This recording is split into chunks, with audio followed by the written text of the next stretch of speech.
My name is 𝗕𝘂𝘀𝗶𝘲𝗀. We have Ugo Udezue from 𝗕𝙂𝗫 in the studio with us. Also, we have a guest.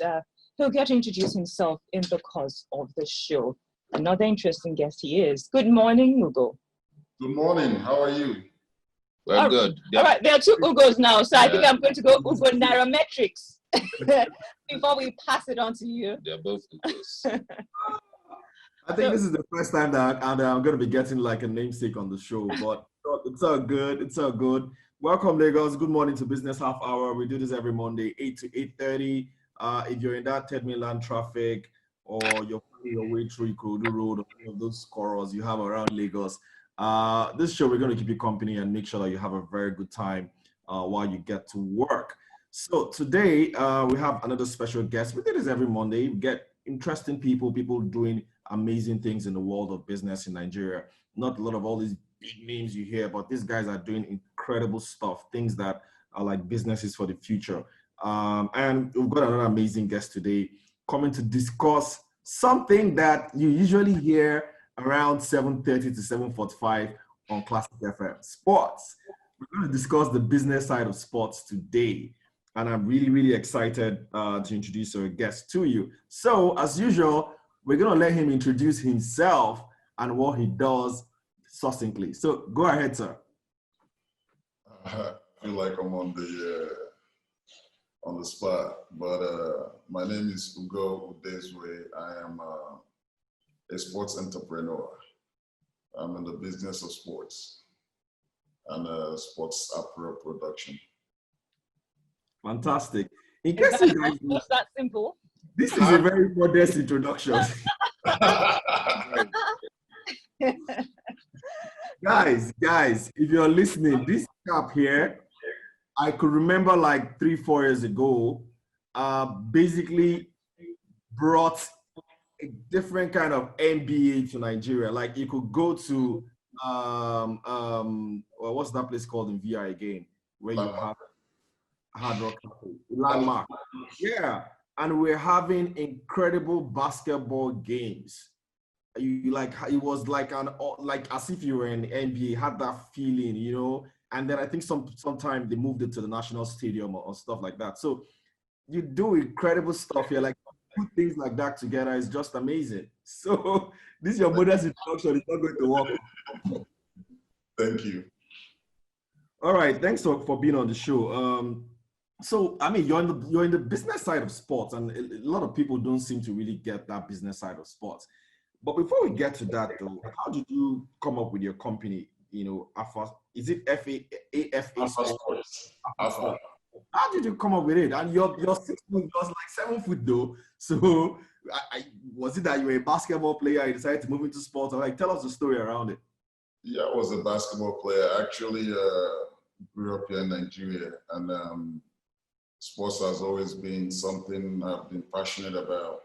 So I went to college in America, and after that, I played professionally a little bit, but I quickly became, after completing my degree in communications and advertising, I got into the business side of sports. I worked with AFA Sports Management in California for 17 years. Started from being the coffee boy to a partner, and it was an incredible experience. And what we did mostly, and at the time I was the only Nigerian that was an NBA agent. But it's not really, our job didn't stop with the players. Our job started with creating opportunities, businesses. I remember working with Yao Ming from China, going to China and working on different business ventures, and in Brazil with Nene and Steve Nash. So a couple years ago, I kind of started coming back to Nigeria and understood that the sports terrain was, people were not looking at it as a business. People were looking at it like, let's go and win a medal. Let's go and win a cup.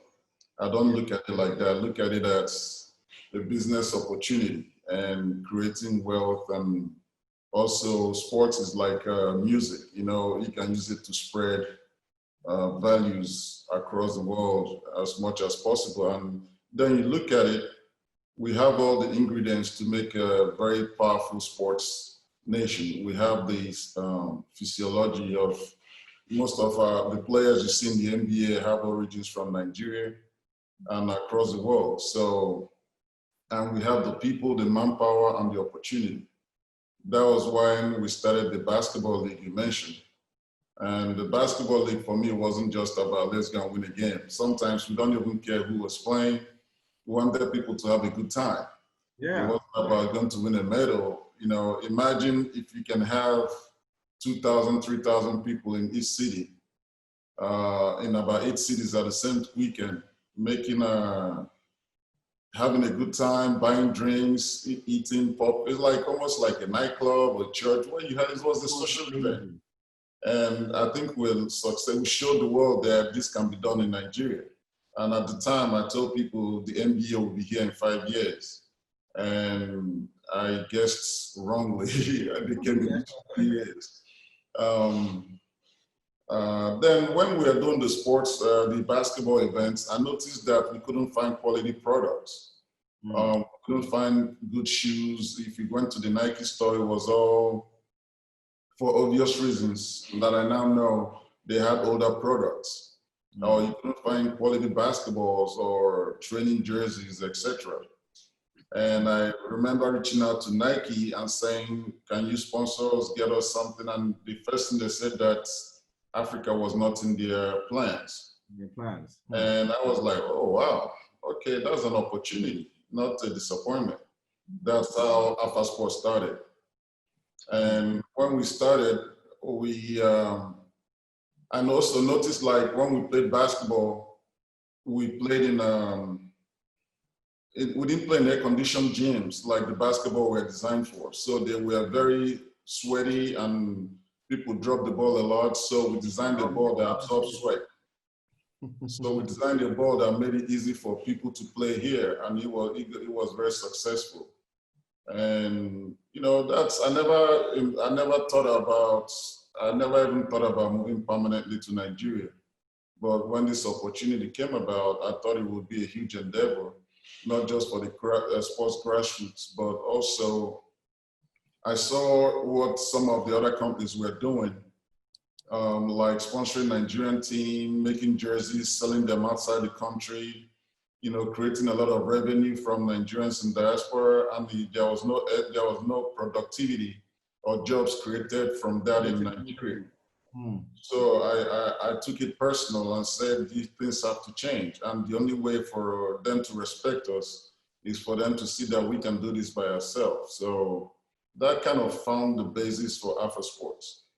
Fantastic, fantastic, Ugo. I mean, it's incredible story that you just laid out here. This is somebody who's actually got a very good job or career in the US, sees an opening here, doesn't see it as a disappointment, and then basically decided to establish a business to fill a vacuum.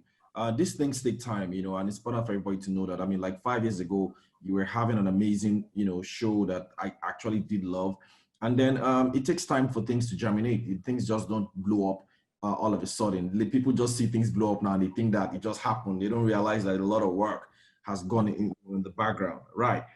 So in terms of what AFA Sports actually does today, so would you say a sports marketing company or sports communication company or a sports production outfit? What exactly, assuming people who are listening to this show just want to have any kind of business with AFA Sports?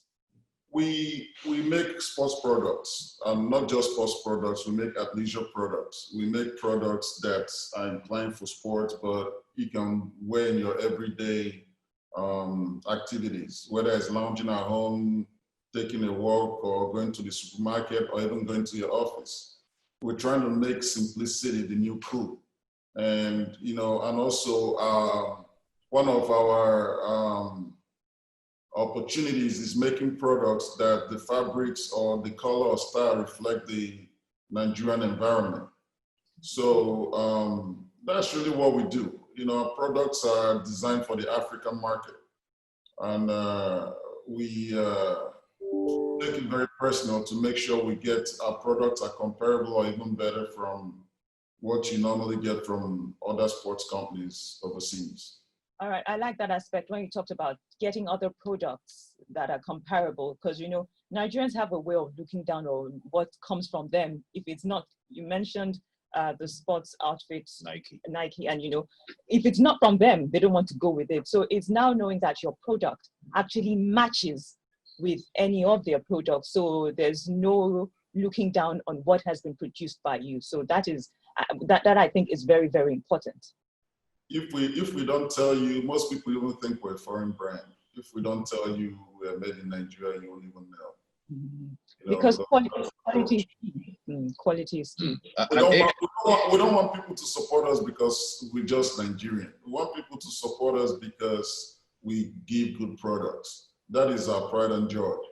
You know, I think sometimes you get carried away with also, yeah, it's good to support local products, but it has to be done very well.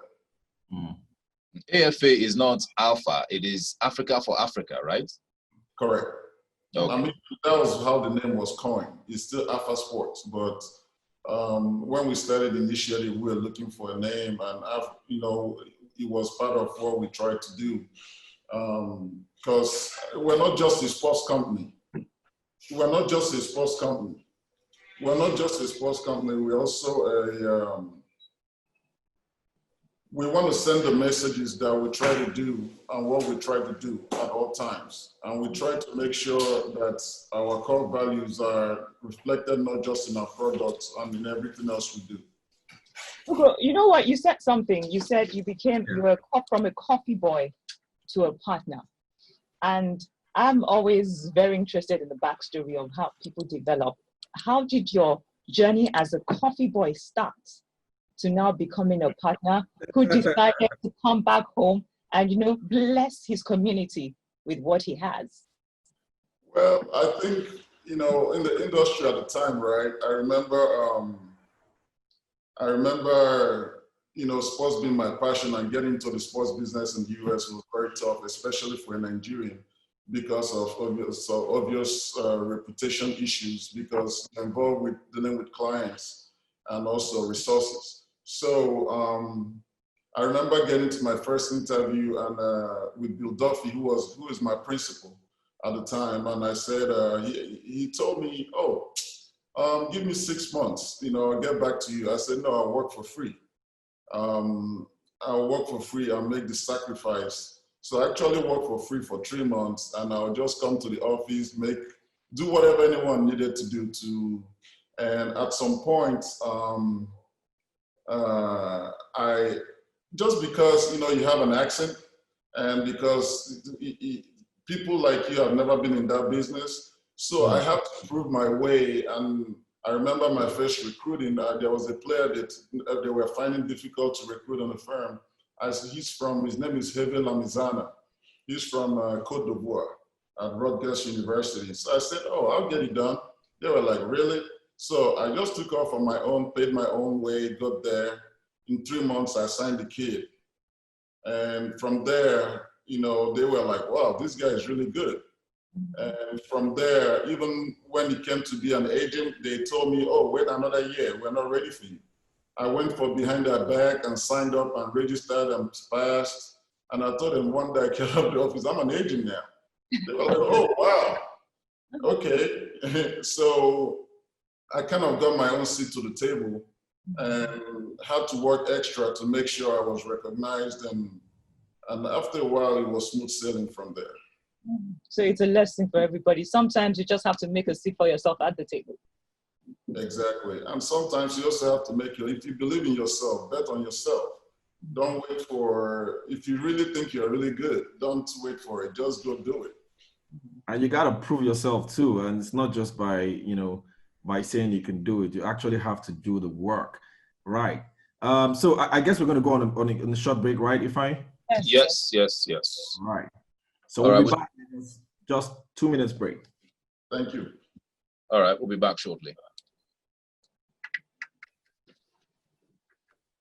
That's interesting, though. Yes, it is, oh man, but it's not easy though, Ugo. It's not easy. A That's lot why. of people always think it's easy. When they see you come out now, they think it's easy. But man, This that's a country, good one. man, it's not easy at all. But I see we're hoping for change. You played for the Nigerian junior team, didn't you? Junior and senior. Junior and senior, okay, because the name rings a huge bell. And you're involved with Lagos Islanders, right? Correct. Okay. Yeah. All right. Man, I missed that show, that basketball show. Ah, God, it was so much fun. We're coming back, bigger and better. We just need our own gym. You have to. But are you guys going to be sourcing for all those street kids that have the potential? Because just as you said earlier on the show, we're surrounded by potential, and these kids, you don't necessarily have to go to the university to succeed. Sports is there, so are you going to be sourcing potentials like that and training them and giving them that opportunity? That is our whole goal. That is our whole direction, because. You know how music was back in the day? Now you see all these street boys making, they're creating something. They're creating value. Imagine if we add sports to that. It helps a whole lot. I don't think it's impossible at all. It isn't at all, because now you can see that music, movies, entertainment and sports actually is going to take over sooner or later, bro. So sports has a huge opportunity. We haven't even started tapping into our potential. Yeah. And I think people are sleeping on sports in Nigeria because everybody thinks you need the government to run a federation or something to make sense in sports. You don't actually have to go to university, do you? We've made it we made it seem like a do or die affair here, that without it you can't succeed. But sometimes you need the business. I will encourage people to go to college, because it forms the basis of a lot of what you do. Yeah. And it's like a scholarship or something, because we make them feel like outcasts if they can't. Let them start like they do in America and all those places, maybe a sports scholarship at the end of the day, but that your talent has given you some sort of room. Well, you know what I think about sports, right? Sports is not just about making money, right? When I talk about sports, one thing it teaches you from day one, it teaches you teamwork. It teaches you how to work with other people. It teaches you it's okay that someone is better than you. And you can't cheat sports. It's not like an exam. You can't get on the field and start cheating. Everybody sees you. It's one thing that is one aspect of our life that you can't cheat. Sure. So I think for me, even as a businessman, some of the things I learned in sports is what driving me. Because your sports career lasts an average of 4 or 5 years if you make it to the pros. All right, we're back on in 29 seconds. All right.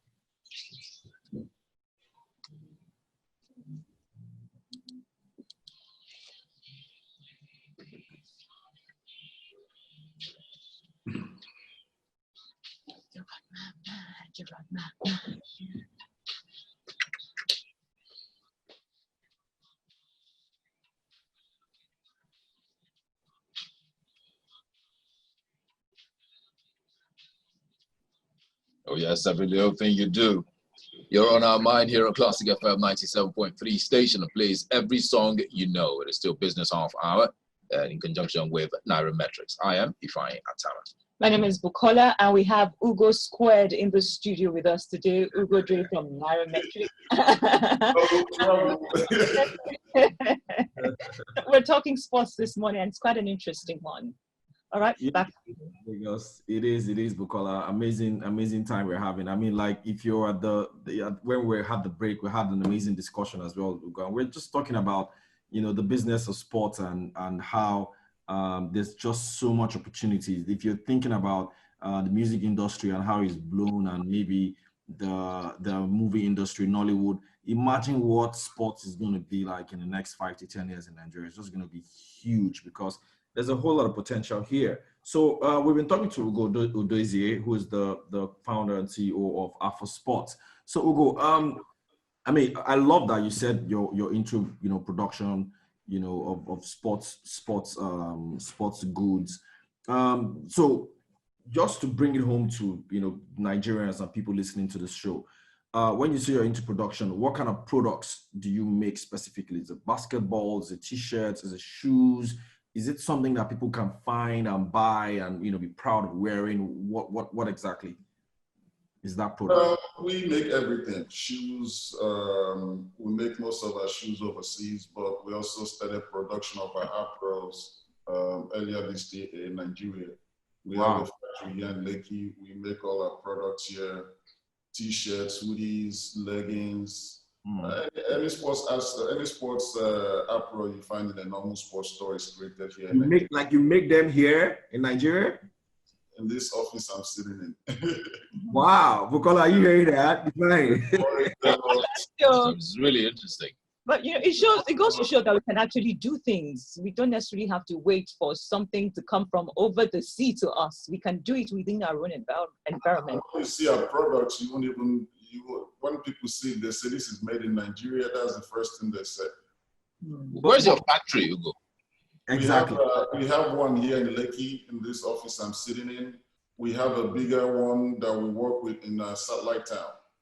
Okay. We're opening another one in 𝗕𝙤𝙤 in the next couple of months. Wow. That's good. Wow. So what you're wearing now, is that one of the, because I can see that you're wearing like a sports. Yeah. Is that one of the designs? Yeah, this is one of our tracksuit top designs.